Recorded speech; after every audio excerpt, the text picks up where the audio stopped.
अगर आपको बार बार kidney stones होते हैं तो ये वीडियो ज़रूर देखिए।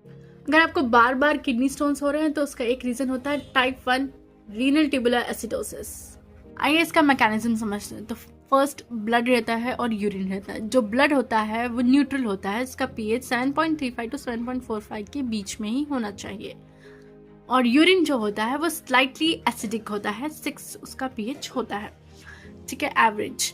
तो जो ब्लड है वो तो न्यूट्रल होता है और जो यूरिन है वो एसिडिक होता है और एसिडिटी के लिए रिस्पॉन्सिबल होता है H+ आयोन्स।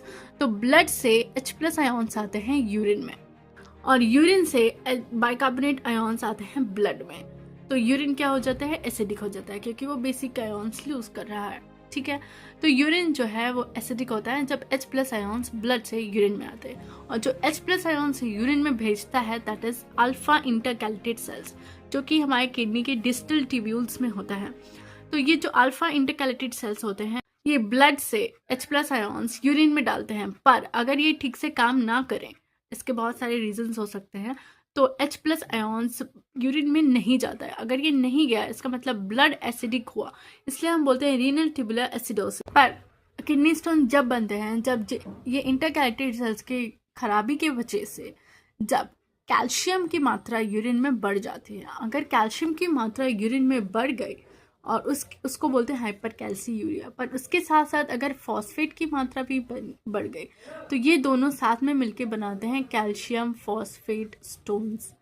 ये जो कैल्शियम फॉस्फेट स्टोन्स होते हैं ये रिस्पॉन्सिबल होते हैं किडनी स्टोन्स के लिए। सो ये कैल्शियम फॉस्फेट स्टोन्स जो होते हैं वो कैल्शियम के स्टोन्स होते हैं जो किडनी में बार बार बनते हैं अगर intercalated cells, alpha intercalated cells जो डिस्टल ट्यूब्यूल्स में है उनकी खराबी की वजह से। ये कुछ डिसीजेस में भी होता है जैसे कि जॉगरिन सिंड्रोम, सिरोसिस और एक दवा दैट इज एम्फोटेरिसिन B जो एक स्ट्रॉन्ग एंटी फंगल होता है और बाकी बीमारियों के लिए भी इसे इस्तेमाल करते हैं।